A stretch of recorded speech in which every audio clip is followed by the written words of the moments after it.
Hello बच्चों, let's read the question. Question says let f from R to R be a function. Bijection मतलब होता है one one और to अगर दोनों होता है तो बाइजेक्शन और इंजेक्शन का मतलब वन वन. अब वन वन क्या होता है उसको हम समझ लेते हैं. अगर कोई फंक्शन जो है वो डिफाइन है from set A to set B, तो अगर सभी एलिमेंट जो ए में है उनकी इमेज बी में है और यूनिक इमेज है तो हम उसको फंक्शन को बोलते हैं वन वन. या अगर वन वन प्रूफ करना हो तो हम लेट करते हैं f of x equals to f of y, and अगर x इक्वल्स टू वाई आता है तो हम बोलते हैं वन है. नाउ अब हम चेक करते हैं ऑन. अब ऑन टू पे बात करते हैं. ऑन टू क्या है? Onto by onto का मतलब होता है सर्जेक्शन. सर्जेक्शन का मतलब ऑन टू.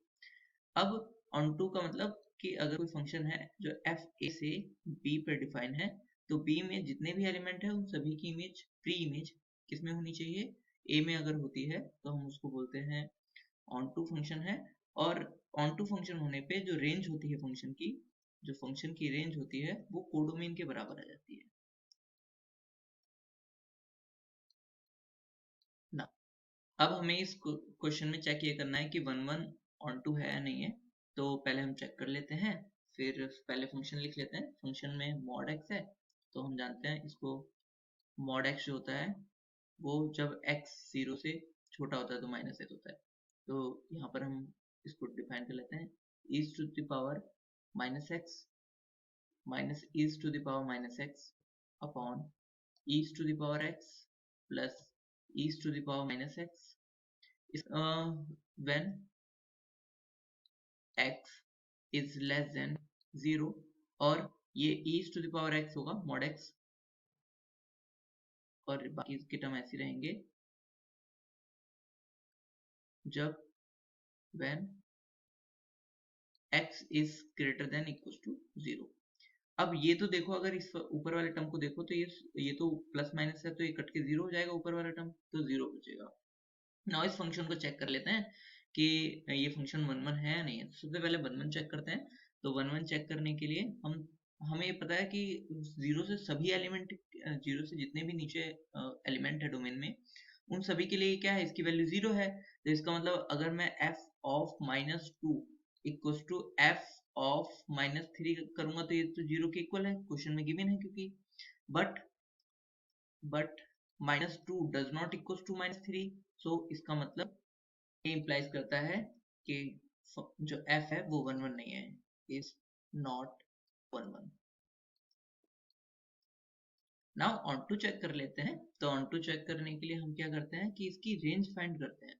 अगर इस फंक्शन की जो रेंज है वो हमारी पूरी रियल नंबर आ जाती है, जो कि कोडोमेन क्योंकि इसका पूरा रियल नंबर ही है क्योंकि ये r से r पे डिफाइन है, तो हम बोलेंगे कि ऑन टू है, अदरवाइज ऑन टू भी नहीं रहेगा. तो पहले एफ एक्स रेंज निकालने के लिए क्या करते हैं कि हम एफ एक्स पॉजिटिव वाला लेते हैं क्योंकि यहाँ पे निगेटिव के लिए तो इसी रेंज में सिर्फ एक ही वैल्यू आएगी जीरो. तो एफ एक्स पॉजिटिव के लिए लेते हैं और फिर हम देखते हैं कि पॉजिटिव के लिए इसकी वैल्यू कहाँ से कहाँ तक मूव कर रही है. तो इसके लिए हम क्या करते हैं कि e to the power x को एक बार प्लस करते हैं और e to the power minus x को एक बार प्लस करते हैं, एक बार माइनस करते हैं ऊपर. तो ये हो जाएगा e to the power x plus e to the power minus x minus e to the power x और minus e to the power minus x. तो ये हो जाएगा minus e to the power minus two into e to the power minus x upon e to the power x plus e to the power minus x. इसको ना हम कुछ जो bracket है उसके अपॉन अपॉन में करके लिख लेते हैं. तो पहला वाला टर्म में तो वन बचेगा, कट जाएगा, और प्लस सेकेंड वाले टर्म को लिख लेते हैं तो ये हो जाएगा minus two into e to the power minus x upon e to the power minus x plus e to the power x. ये बच गया. नाउ अब हम इसकी रेंज का पता करते हैं, सिंप्लीफाई करते हैं. तो इसके लिए वन माइनस ये two e to the power minus x को लिख सकते हैं one upon e to the power x upon one upon e to the power x plus e to the power x. हम अगर एलसीएम ले लें तो ये इक्वल हो जाएगा one minus two upon e to the power x upon one plus e to the power x into e to the power x. तो e to the power two x हो जाएगा upon e to the power x. कभी 0 के equal होता नहीं है, cut जाएगा। तो ये equal 1 minus 2 upon e to the power 2x plus 1। Now अब हम इसकी रेंज पता करते हैं। तो इसकी रेंज क्या होगी, मतलब इसकी वैल्यू कहाँ से कहाँ तक मूव करेगी। तो हम जानते हैं जो e to the power 2x है उसकी वैल्यू मिनिमम 1 हो सकती है या 1 के बराबर होगी जब x इक्वल टू 0, और मैक्सिमम कितनी हो सकती है, इंफिनिटी। ठीक, तो अब होगा क्या, अब अगर दोनों तरफ हम 1 ऐड कर दें तो क्या होगा, ये होगा इन्फिनिटी वाला पार्ट तो वही रहेगा, ये हो जाएगा 2 less than equal to 1 plus e to the power 2x less than infinity. Reciprocal ले लेते हैं तो ये हो जाएगा 1 अपॉन 2। रेसिप्रोकल लेने पर जो इनइक्वलिटी का साइन है वो बदल जाता है, तो ये हो जाएगा 1 upon 1 plus e to the power 2x is less greater than 1 upon infinity. 1 upon infinity 0 होता है फिलहाल।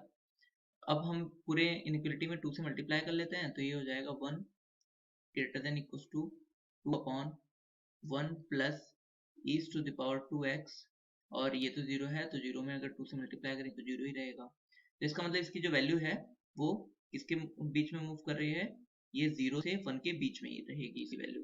ठीक, तो पर हम अगर निगेटिव वाले के लिए हमें फंक्शन में क्या भी नहीं 0 है, तो यहाँ पर तो 0 इंक्लूड नहीं है, बट निगेटिव वाले के लिए 0 है। तो इसकी जो रेंज हो जाएगी वो क्या हो जाएगी, यहाँ पर हम लिख लेते हैं range of f x equal to, ये हो जाएगा क्लोज इंटरवल 0 से 1 के बीच में।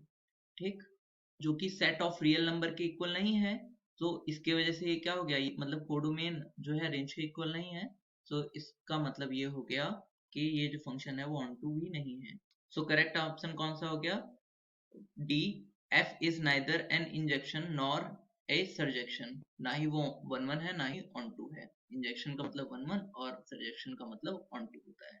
So correct option is option number D. Hope you understood it well, best of luck, thank you.